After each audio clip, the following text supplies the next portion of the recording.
آغاز سابقہ امت مسلمہ کا شروع ہوا تقریباً 1300 قبل مسیح میں ایکسوڈس کے ساتھ. ایکسوڈس یعنی خروج، مصر سے خروج، اور اس کے بعد تورات کا عطا کیا جانا. وَآتَيْنَا مُوسَى الْكِتَابَ وَجَعَلْنَاهُ هُدًى لِبَنِي اسرائیل. اس کے تقابل میں آئیے تو امت محمد صلی اللہ علیہ وسلم کی تاسیس میرے نزدیک، ویسے تو یہ ہے کہ حضور کی ولادت سے شروع کر لیں، آغاز وحی سے شروع کر لیں، ہجرت سے شروع کر لیں کہ ہمارا سن جو ہے تقویم ہماری شروع ہوتی ہجرت کے ساتھ، لیکن میرے نزدیک تحویل قبلہ جو تقریباً 624 عیسوی میں ہوا ہے. سابقہ امت مسلمہ بنی اسرائیل کے دور عروج کا آغاز جو ہے وہ دور رسالت سے نہیں ہوا. تقریباً 1000 قبل مسیح کے لگ بھگ ان کا دور عروج اصل اپنے زینت کو پہنچا ہے، جبکہ اس امت مسلمہ کا اتصال ہے دور نبوت و رسالت کے ساتھ ہی عروج کا جو ہے معاملہ وہ شروع ہو جاتا ہے. لیکن پھر یہ کہ پہلا دور عروج، اس کے لیے وہاں بھی 3 بادشاہتیں تقریباً 100 برس، حضرت طالوت 16 برس، حضرت داؤد 40 برس، حضرت سلیمان 40 برس. یہاں 3 خلافتیں، ابو بکر، عمر، عثمان رضی اللہ تعالیٰ عنہ، لیکن یہ تو مل کر بنتی ہیں کوئی ربع صدی، 24 برس، 24.25، 24.5.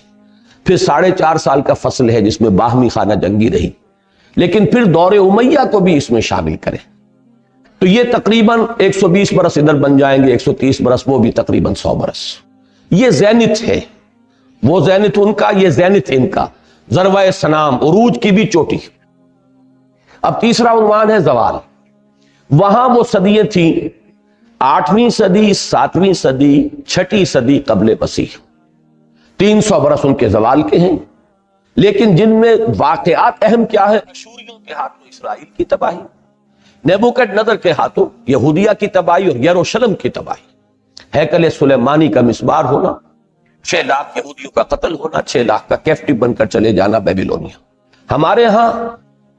11ویں صدی عیسوی، 12ویں صدی عیسوی، 13ویں صدی عیسوی، یہ 3 ہمارے زوال کے دور. ان میں اہم واقعات صلیبیوں کے ہاتھوں تباہی ایک بہت بڑے علاقے کی اور لاکھوں مسلمانوں کا قتل، اور یروشلم کی پھر حرمت کی پامالی، 88 برس تک مسلمانوں کے قبضے سے اس کا نکلے رہنا. اور پھر اصل جو نیبوکڈ نظر کے پیرلل واقع آئے گا وہ ہے مشرق سے جو تباہی آئی تاتاریوں کے ہاتھ، اور اس کا جو نقطہ عروج ہے 1258 عیسوی میں بغداد کی تباہی،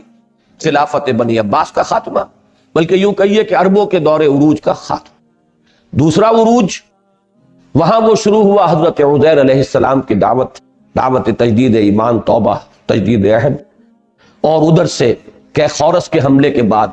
یہودیوں کا نجات پانا بیبیلونیا کی اسیری سے،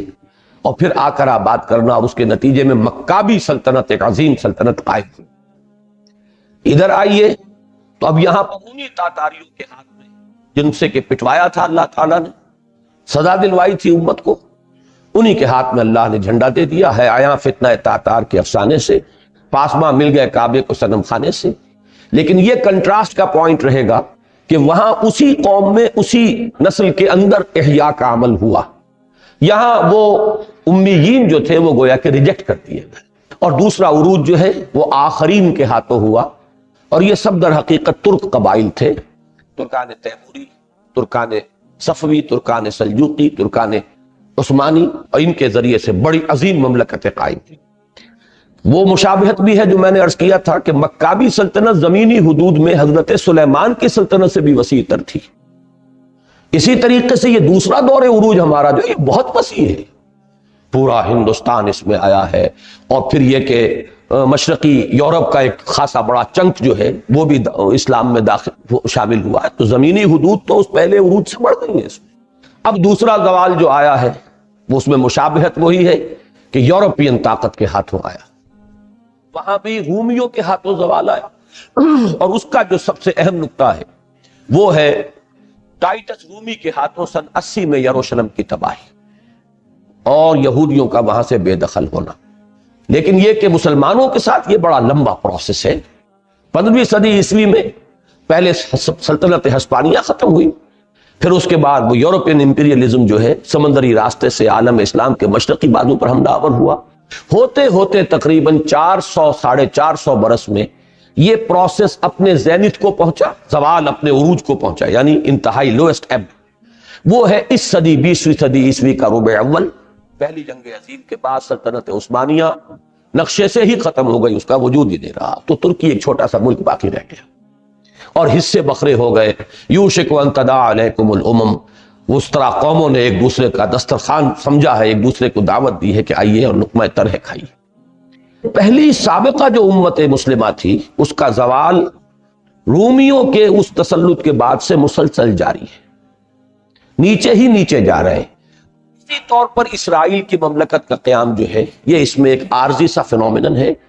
اور یہ در حقیقت تمہید ہے ان کی آخری تباہی کی، کہ پوری دنیا سے یہودیوں کو کھینچ کھینچ کر جیسے جھاڑو پھیر کر جمع کیا جاتا ہے، وہ ایک ملک کے اندر اللہ نے ایسے حالات پیدا کیے کہ وہ وہاں آئیں، اور پھر وہیں پر ان کی آخری تباہی ہو جائے گی مسلمانوں کے ہاتھوں، اور اصلاً حضرت مسیح علیہ السلام کے ہاتھوں۔ انہی کا نزول ہوگا، وہی دوبارہ آئیں گے اس دنیا میں، اور اپنی امت جو ہے جس نے کہ ان کو مرتد واجب القتل قرار دیا تھا، اس کو آخری سزا جیسے دنیا کی دوسری قوموں کو ملتی رہی ہے، جو اس سزا استیصال، عذاب استیصال، وہ ان کا ابھی ججمنٹ ریزروڈ ہے، ہونا ہے۔ مسلمانوں کا اب یہ دور عروج شروع ہوا ہے، اور یہ تیسرا دور عروج چلے گا، کنٹینیو کرے گا۔ اس عروج میں اپس اینڈ ڈاؤنز آ سکتے ہیں، لیکن اپورڈ ٹرینڈ برقرار رہے گا تاہاں کہ وہ دور آ جائے کہ جس میں وہ عروج اس گلوبل ڈومینیشن کو پہنچ جائے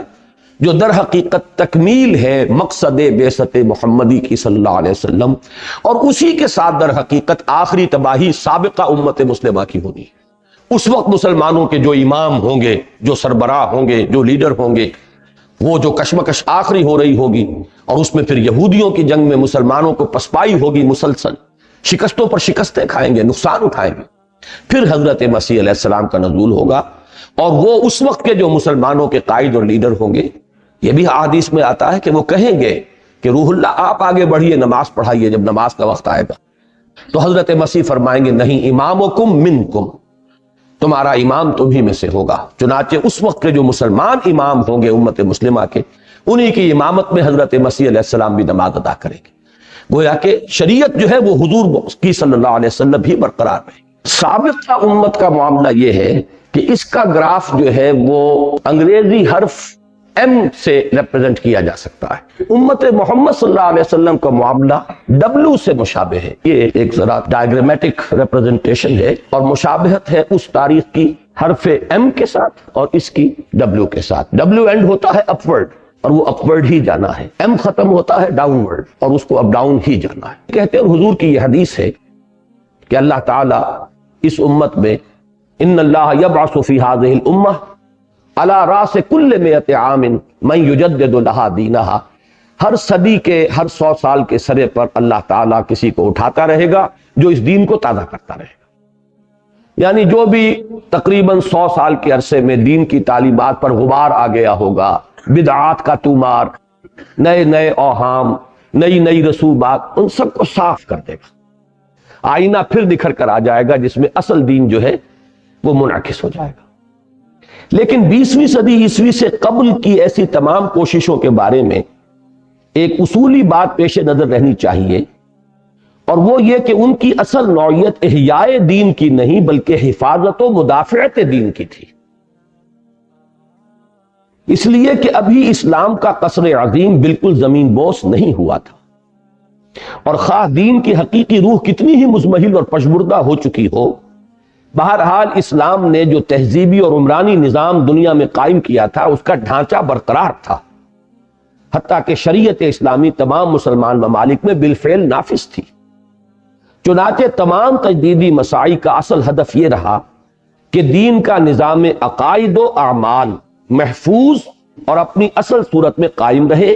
اور خارجی و بیرونی اثرات دین کو مس نہ لیں۔ یہی وجہ ہے کہ امام الہند حضرت شاہ ولی اللہ دہلوی رحمت اللہ علیہ کے دور تک کے تمام مجددین امت علیہم الرحمہ کی مساعی اکثر و بیشتر علم و فکر کے میدان ہی تک محدود رہیں، اور عقائد و نظریات کی تصحیح و اصلاح ہی کو ان کے اصل ہدف کی حیثیت حاصل رہی، اور اس سے آگے اگر قدم بڑھا بھی تو زیادہ سے زیادہ اصلاح اخلاق و اعمال، تزکیہ نفس اور تربیت روحانی تک۔ اس سے آگے بڑھ کر گزشتہ صدی سے قبل کسی بھی مجدد دین کی مساعی نے سیاسی یا عسکری تحریک کی صورت اختیار نہیں کی۔ یہی وجہ ہے کہ بعض لوگوں کو سابق مجددین کا تجدیدی کام جزوی نظر آیا، اور انہیں حیرت ہوتی ہے کہ امت مسلمہ کی 1400 سالہ تاریخ میں کوئی ایک بھی مجدد کامل پیدا نہیں۔ یہ فکر زیادہ تر پیدا ہوا ہے مولانا مودودی کی ایک کتاب کے نتیجے میں، تجدید و احیاء دین۔ تنقید کے لیے لازم ہے ہمدردی، یعنی آپ جس فرد پر تنقید کر رہے ہو پہلے اس کے لیے ہمدردی پیدا کریں، وہ کن حالات میں تھا، کیا اس کے لیے لیمیٹیشنز تھیں۔ جب تک آپ اسے اس کے ماحول میں رکھ کر نہیں دیکھیں گے، آپ اپنے ماحول کے اعتبار سے اس کو ایسس کرنا شروع کر دیں گے تو بہت ہی آپ کا تلخ انداز ہو جائے گا۔ ہر شخص، ہر انسان جو ہے وہ خاص قسم کے ظروف و احوال میں کام کر رہا ہوتا ہے۔ اس کے کارنامے کو اگر آپ ایسس کرنا چاہتے تو اس پرسپیکٹو میں رکھ کر ایسس کیجیے، تب آپ کے سامنے صحیح تصویر آئے گی۔ ٹھیک ہے، اسلاف کو بت بھی نہیں بنا لینا چاہیے، یہ بھی نہیں ہے کہ وہ معبود ہو گئے، حالانکہ بات بالکل واضح اور سیدھی ہے کہ ابھی عمارت بالکل منہدم ہوئی ہی نہ تھی کہ بالکل نئی تعمیر کی حاجت ہوتی، بلکہ صرف شکستہ اور بوسیدہ ہوئی تھی، اور ضرورت ہی صرف جزوی اصلاح و استحکام کی تھی۔ اس کا ایک دوسرا سبب اور بھی ہے، عسکری تنظیمیں اور تحریکیں کیوں نہیں چلی؟ ایک سوال پیدا ہوتا ہے نا کہ یہ آخر جب خلافت کا نظام جو اصل تھا وہ جب ختم ہو گیا اور ملوکیت آ گئی،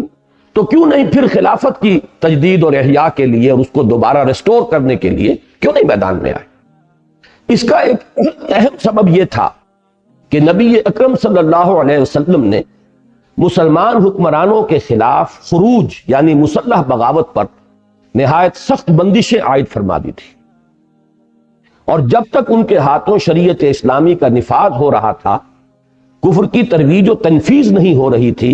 ان کے ذاتی فسق اور فجور اور ظلم و جور کے باوجود ان کے خلاف مسلح بغاوت ممکن نہ تھی۔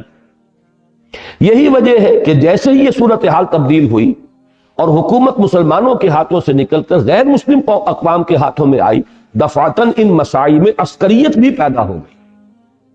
جس کی نمایاں ترین، جس کی نہایت شاندار اور تابناک مثال خانوادہ ولی اللہ ہی کے زیر اثر برپا ہونے والی تحریک شہیدین ہے۔ اس میں یہ نوٹ کر لیں کہ ہمارے ہاں دو نقطۂ نظر اس میں مختلف ہیں۔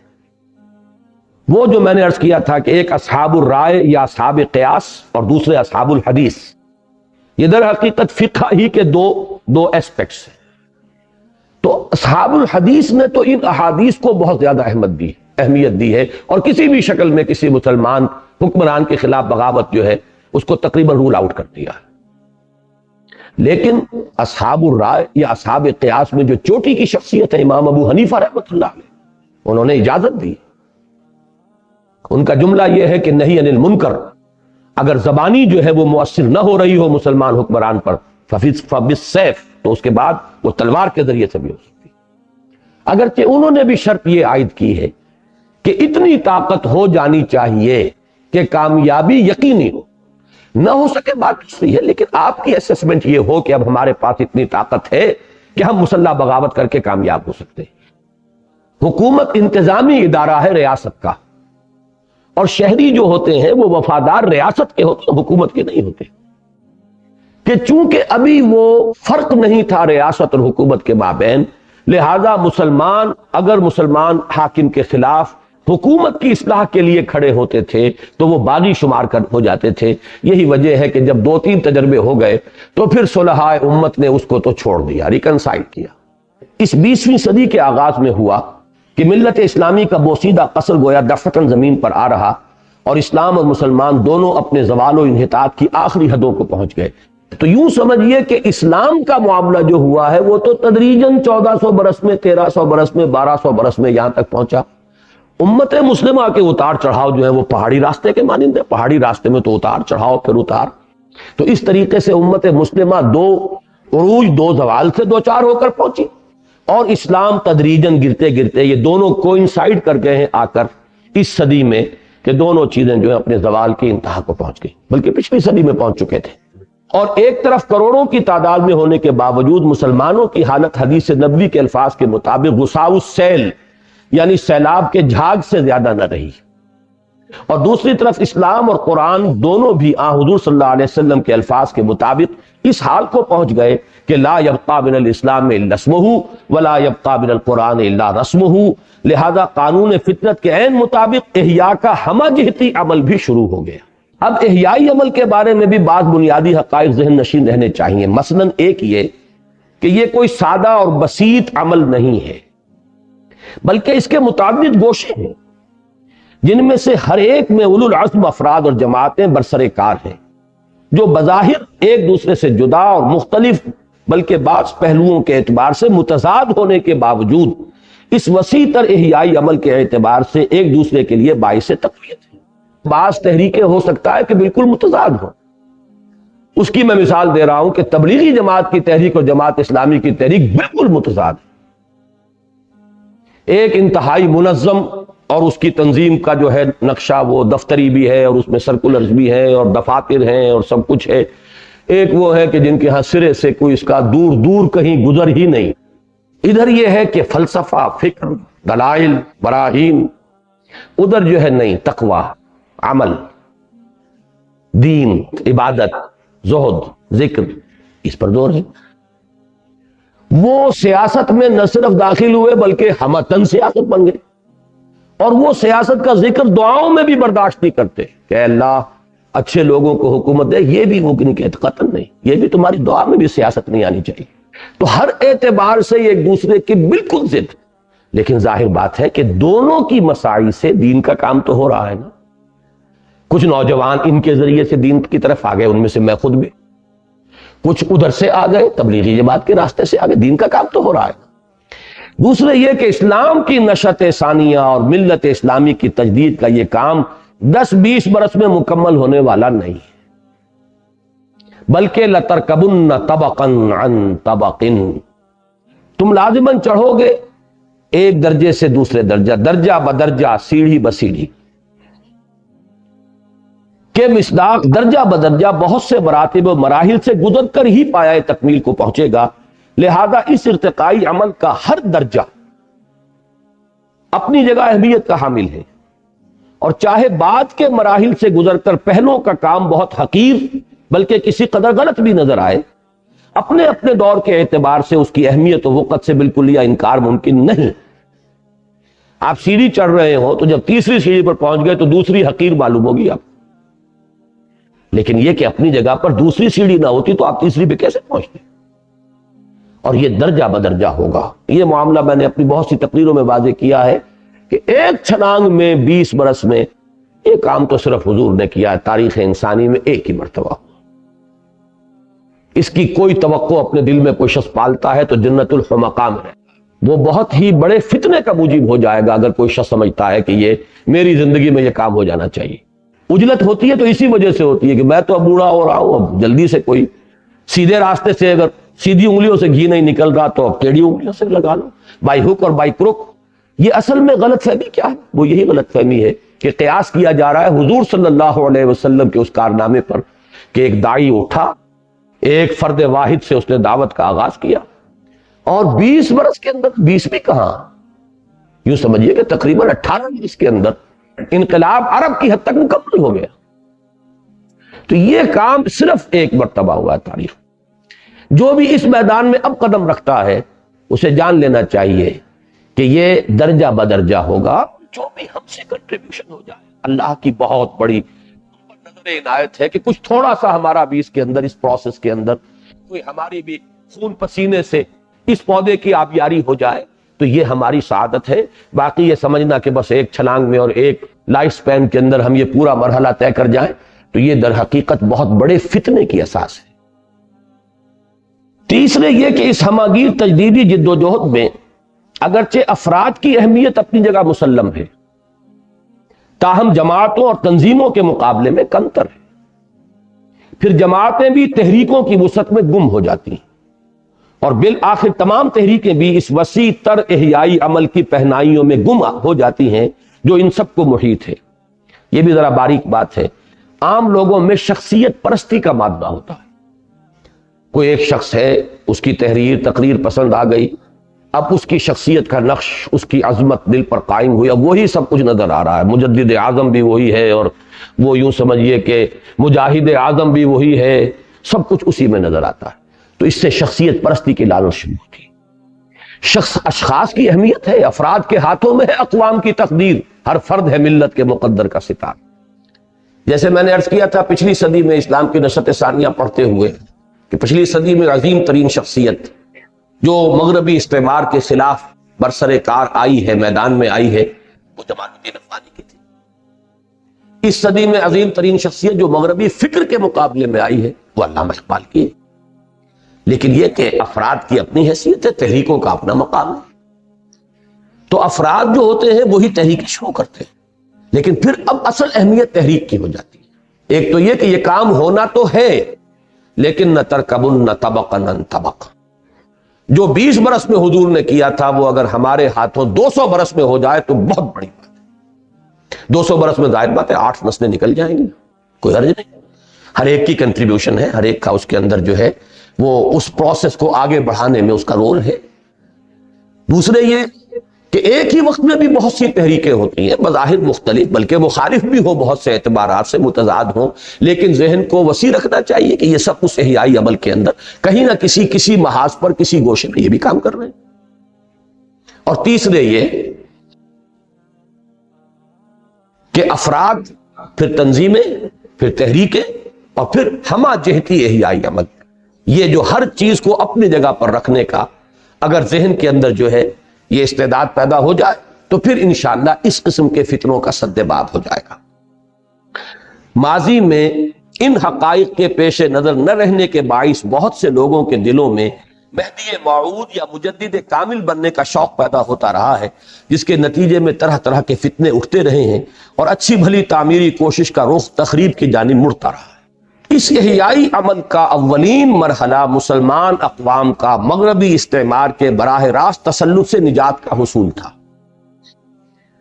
جو بحمد اللہ گزشتہ 30-40 سال کے دوران تقریباً مکمل ہو چکا ہے. اور اگرچہ اب بھی ہم مغرب کی علمی و فکری اور تہذیبی اور ثقافتی غلامی میں مبتلا ہیں، اور اقوام مغرب کی سائنسی اور تکنیکی بالادستی کے باعث بہت سے پہلوؤں سے ان کے دستے نگر بھی ہیں، تاہم خدا کا شکر ہے کہ قضیہ فلسطین سے قطع نظر اور صرف کشمیر اور ایریٹریا کے علاوہ پورے کرۂ ارضی پر مسلم اکثریت کا کوئی علاقہ براہ راست غلامی و محکومی کی لعنت میں گرفتار نہیں رہا. وہ جو ویسٹرن امپیریلزم کا جو عسکری اور براہ راست جو غلامی کا معاملہ تھا وہ دور ختم ہو گیا. یہ پہلا فیز ہے اس احیائی عمل کا. اس میں ذرا اضافہ کر لیجئے کہ تقریباً 5 کروڑ مسلمان وہ اب بھی روس کے استعمار کے پنجے میں ہیں،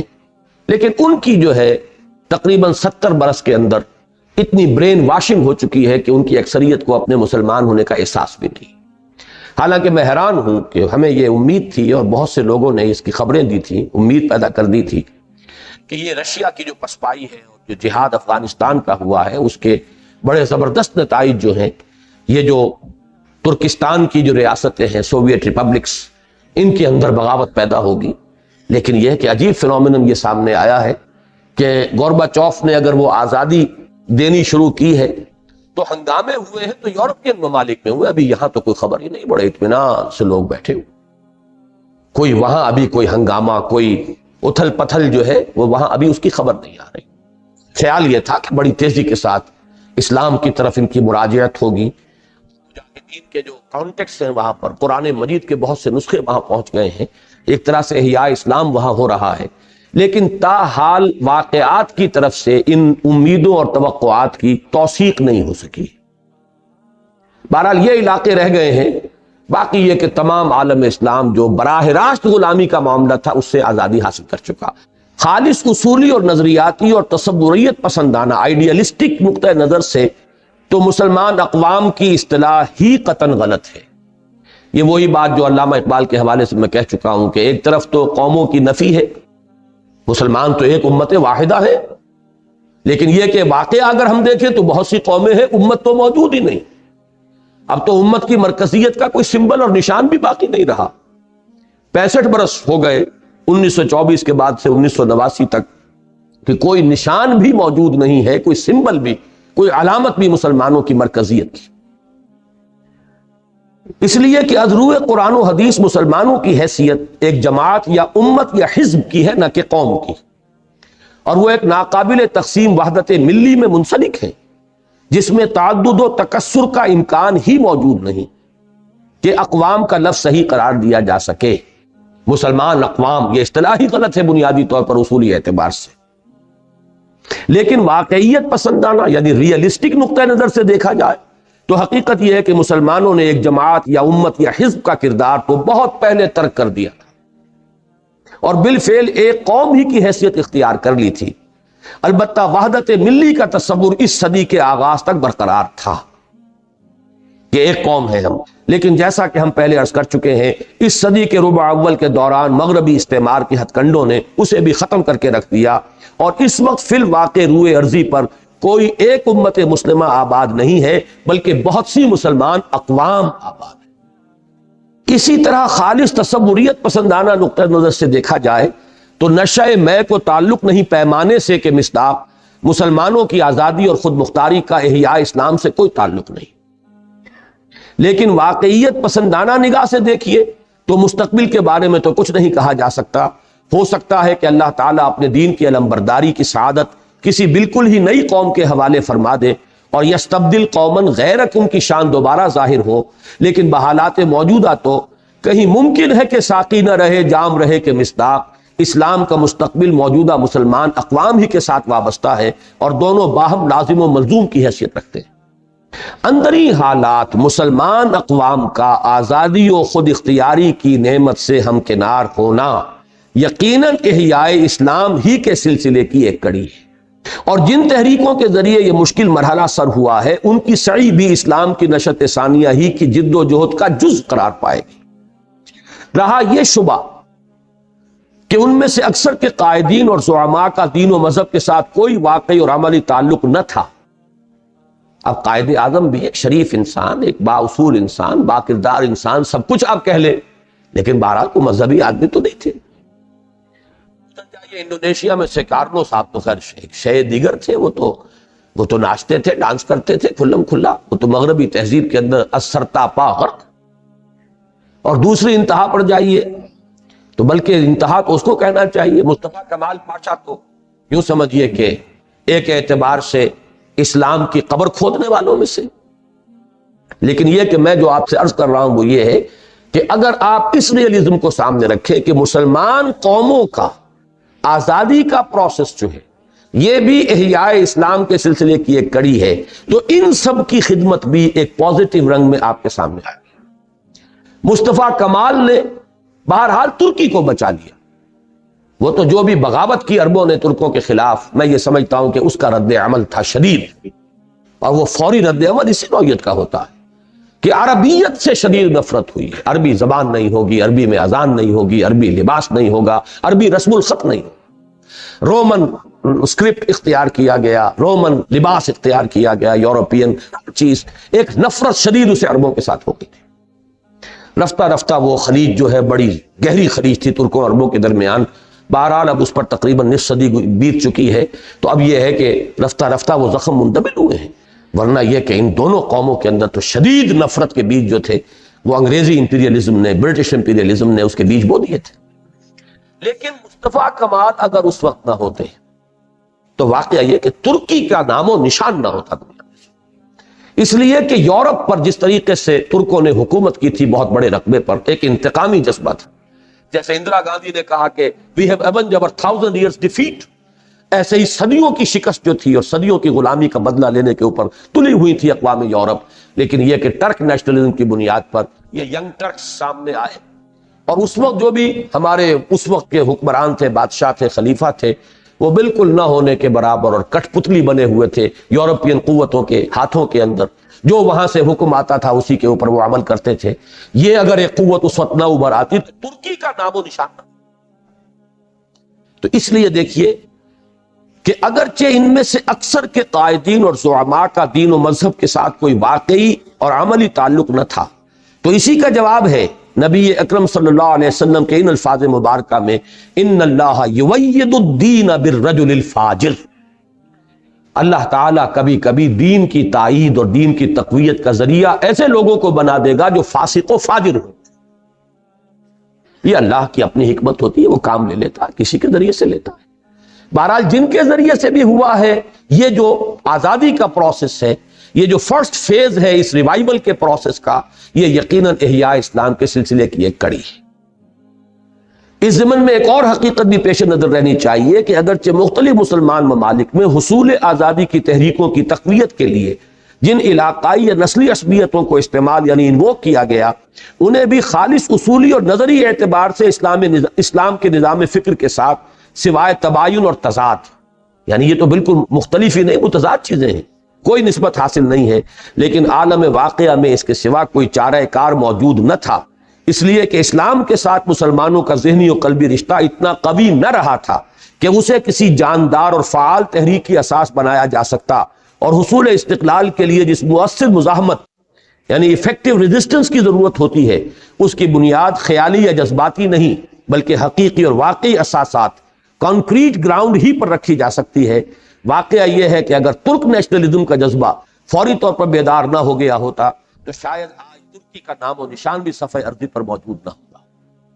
اسی طرح اسلام سے جتنا کچھ حقیقی اور واقعی تعلق اس وقت مسلمانان عرب کو ہے، وہ کسے معلوم نہیں۔ اندری حالات عرب نیشنلزم ہی یورپ کی سامراج کے چنگل سے نکلنے کی جد و جہد کے لیے واحد موجود دی اونلی اویلیبل بنیاد بن سکتا تھا، اور ایک وقتی ضرورت اور دفاعی تدبیر کی حد تک اس کے استعمال میں کوئی قباحت بھی نہیں ہے، بشرطے کہ اسے نظام فکر کی مستقل اساس کے طور پر قبول نہ کر لیا جائے اور حصول آزادی کے عبوری مقصد کی تکمیل کے بعد صحیح اسلامی فکر اور وحدت ملی کے شعور و احساس کو اجاگر کیا جائے۔ اسی اصول پر تھا اصل میں انڈین نیشنلزم کا وہ نظریہ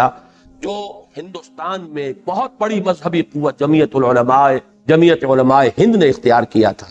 کہ اس وقت انگریز کو یہاں سے دفع کرنے کے لیے اور نکالنے کے لیے ہمیں ہندو کے ساتھ متحد ہو کر جب تک کہ ہم جد و جہد نہیں کریں گے، انگریز ہمارا پیچھا نہیں چھوڑے۔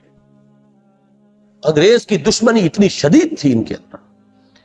اور ان کو اندازہ تھا کہ کس طریقے سے اس انگریز نے، اور ہندوستان کی حکومتی اصل میں بنیاد بنی ہوئی ہے، انہیں معلوم تھا ہندوستان سے اگر انگریز کے اقتدار کا بستر طے ہو گیا تو یہ پورا عالم اسلام جو ہے آزاد ہو جائے۔ جب تک یہاں ان کی حکومت قائم ہے، یہ پورا کا پورا درمیانی علاقہ جو ہے اس کے اوپر بھی ان کا تسلط اور اقتدار باقی رہے گا۔ لہذا انہوں نے ایک دفاعی تدبیر کے طور پر ہندوؤں کے ساتھ اتحاد کر کے انگریز کے خلاف ریزسٹنس موومنٹ کے لیے جو وقتی طور پر ایک متحدہ قومیت کا تصور جو ہے اس کو اختیار کیا، میرے نزدیک وہ بھی اسی قبیل کی شے ہے۔ چنانچہ پڑھ لیجئے، چنانچہ جمعیت علماء ہند کی سیاسی جد و جہد اسی اصول پر مبنی تھی، بلکہ مولانا حسین احمد مدنی رحمۃ اللہ علیہ نے اپنی خود نوشت سوانح حیات یعنی نقش حیات اس کا نام ہے، اس میں تو ثابت کیا ہے کہ خود مجاہد کبیر حضرت سید احمد بریلوی رحمۃ اللہ علیہ مسلمانان پنجاب کو سکھا شاہی سے نجات دلانے کے بعد اسی اساس پر انگریزوں کے خلاف تحریک چلانے کا ارادہ رکھتے تھے۔ مولانا مدنی رحمۃ اللہ علیہ نے نقش حیات میں خطوط شائع کر دیے ہیں حضرت سید احمد بریلوی رحمۃ اللہ علیہ کے، جو انہوں نے ہندوستان میں جو ہندو راجے مہاراجے تھے انہیں لکھے تھے، اور اس میں واضح طور پر یہ الفاظ تھے کہ ہم ہندو اور مسلمان اس ملک میں صلح و آشتی کے ساتھ رہ رہے تھے، لیکن ایک باہر سے یہ قوم آئی ہے، اس نے ہم پر حکومت کی ہے، ہمیں جو ہے غلام بنایا ہے، اب ہمیں متحد ہو کر اس قوت کو باہر نکالنا ہے۔ نقشہ ان کا یہ تھا کہ انہوں نے محاذ جو ہے اپنے لیے ابتدائی سٹرگل کا، وہ یہ سرحد کا اس لیے اختیار کیا کہ اس کا ہنٹر لینڈ جو ہے پچھلا علاقہ وہ تمام عالم اسلام کا ہے، وہاں سے مدد ملتی رہے گی۔ اور سکھوں نے انتہائی چونکہ مظالم ڈھائے ہوئے تھے مسلمانوں پر، پہلے اس سکھا شاہی سے اور سکھا گردی سے مسلمانان سرحد بھی اور مسلمانان پنجاب بھی، پہلے ان کو نجات دلائی جائے، اس کے بعد یہاں سے یہ ایڈوانس کرے یہ پروسیس، اور پھر انگریز کو دھکیل کر خلیج بنگال کے اندر یا بحر ہند کے اندر غرق کیا جائے۔ اس پس منظر میں دیکھیے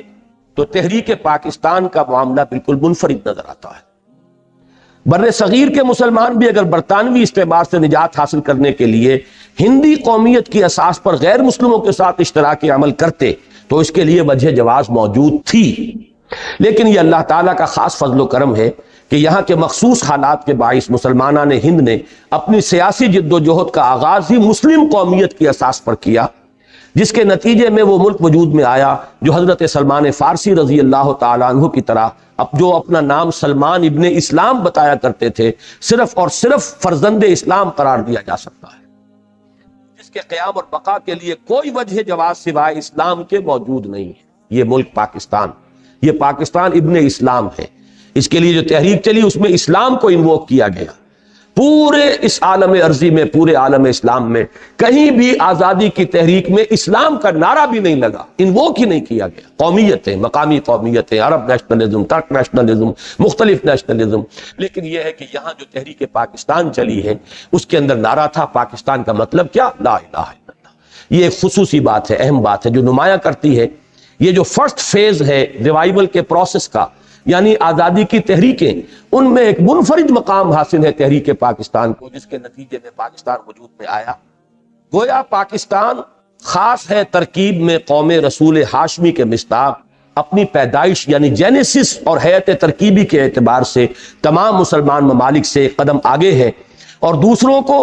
قبائل ہو ملت کی وحدت میں گم کا جو کٹھن مرحلہ ابھی طے کرنا ہے وہ کم از کم اصولی اور نظری اعتبار سے یہاں پہلے ہی سے طے شدہ ہے۔ اب یہاں ہے کو تھا کرنا پڑے گا، طے شدہ تھا۔ اب تو آن قدا بشکست تو آن ساقی نہ مان، اب تو وہ قومیتیں اور عصبیتیں اور مقامی اور وہ سندھی اور پنجابی اور سرائکی، اب تو نہ معلوم یہ رفتار کہاں سے کہاں جائے، تباہی کے کس گڑھے تک ہم پہنچے ہوئے۔